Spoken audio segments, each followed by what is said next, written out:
नमस्कार, सुस्वागतम दर्शकों। जी हाँ, मैं बीएन फिर एक बार आप लोगों के साथ एक सनसनीखेज खबरें लेके आया हूँ।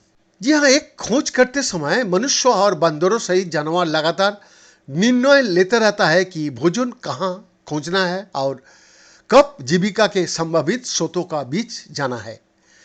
वेल्टिन ड्रेगाई ने कहा, जब हम भोजन लेने के लिए किराने की दुकान पर जाता है तो हम भोजन खोजने का व्यवहार प्रतिदिन ही करते रहता है और हम प्रत्येक विकल्प द्वारा प्रदान किए जाने वाली इनाम की डिग्री के आधार पर चुनाव करता है। ये ग्रहों पर हर प्रजाति के लिए एक सामान्य समस्या है। राइस में इलेक्ट्रिकल और कंप्यूटर इंजीनियरिंग के professor Weill Cornell medical college में तंत्रिका विज्ञान के प्रोफेसर और Methodist Rice center for neural systems restoration के वैज्ञानिक निर्देशक। नेचर न्यूरोसाइंस में प्रकाशित एक पेपर में ड्रेगोई और सहयोगी भोजन की खोज में शामिल मस्तिष्क प्रक्रिया की जांच करके जो सामने देखा वो लोग बयान किया। जी हाँ, इस अध्ययन में हम उनके मस्तिष्कों के ललाट क्षेत्रों में मस्तिष्क गतिविधि को रिकॉर्ड करने और ऑकुलोमीटर और व्यवहारिक ट्रैकिंग के लिए एक नई एकीकृत वायरलेस प्रणाली की उपयोग का वर्णन कर रहा हूँ। जी हाँ, हम वास्तविक समय में जांच करता है कि भोजन खोजने का ये सर्वव्यापी कार्य कैसे सामने आता है, जो कुछ ऐसा है जो हम करता है स्वाभाविक रूप से हर दिन प्रदर्शन करे, ड्रेगाई ने कहा।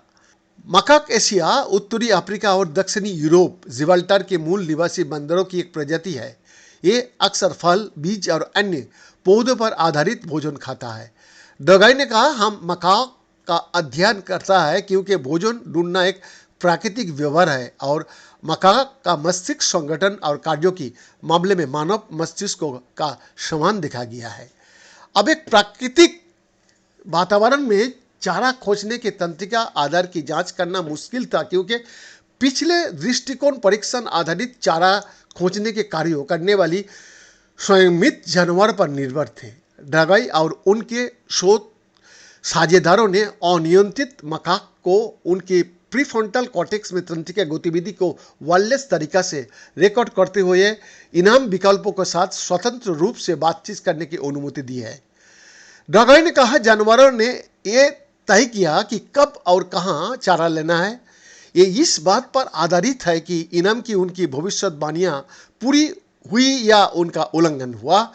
भविष्यवाणियां विशेष रूप से इनाम वितरण के इतिहास पर आधारित नहीं थी, बल्कि इस समझ पर भी आधारित थी कि लंबे समय तक इंतजार करने का इनाम की संभावना में सुधार होता है। परिणामों से संकेत मिलता है कि चारा खोजने की रणनीतियों इनाम की गतिशीलता की कॉर्टिकल मॉडल पर आधारित है क्योंकि जानवर स्वतंत्र रूप से अपने पर्यावरण को पता लगाता है।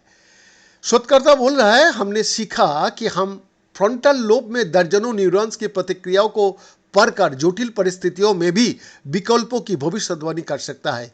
ये संभावित रूप से कृत्रिम उपकरणों को दिशा में प्रभावित या पक्षपाती विकल्प की दिशा में आगे बढ़ सकता है।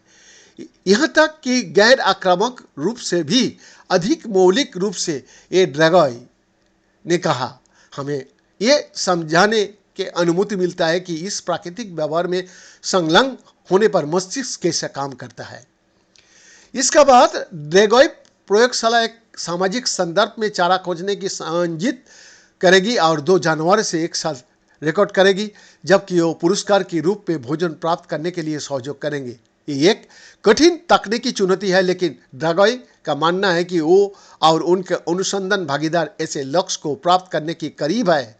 ये मस्तिष्कों की शिथिलता वाले रोगियों की सहायता करने और उनके व्यवहार संबंधी निर्णयों को सक्षम करने के लिए कॉर्टिकल प्रत्यारोपण की चुनौती का समाधान करने में सक्षम हो सकता है। लेख की मुख्य लेखिका नेदा शाहिदी, पूर्व पीएचडी वो है। ड्रेगाई की प्रयोगशाला में छात्रों वर्तमान में George Elias Muller institute for psychology, George August university Göttingen में समूह नेता। बीएन का एक्सक्लूसिव रिपोर्ट।